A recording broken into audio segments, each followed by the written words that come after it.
Okay, in this example, we're not going to use the Global Protect agent to build an IPsec VPN tunnel. I'm going to show you the clientless option that works very well with the Guacamole, Apache Guacamole server. So I'm going to go ahead and launch my browser here, and I'm going to browse to the clientless portal, which is https://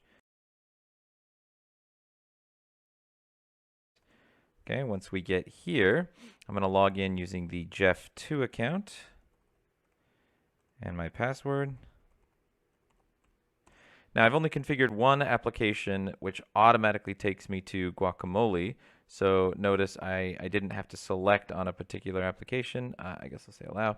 And then I'm going to log in with the same Jeff2 account here. Now, Guacamole can tie into Active Directory, and I believe you can use some single sign-on to simplify this step. And I've configured it to automatically launch into a remote desktop jump host. You know, if the user only has one server they typically connect to, then the experience would be as seamless as you saw here. And now I'm interacting with that remote system within my browser. And notice that this connection is still utilizing my GlobalProtect portal, the clientless portal, and then the traffic to that server you can see kind of in the path here. And if I wanted to see on that specific host how the RDP connection looks, you know, to satisfy auditors, etc., we could do a netstat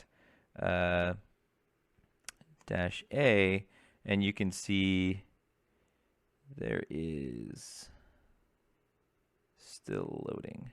There, 3389, and you can see the source host, right? So this is the RDP connection to this server, and the source host is inside of the same subnet, so it's proxying through the Guacamole server. So this is using Guacamole, Apache Guacamole, with Palo Alto Networks clientless Global Protect.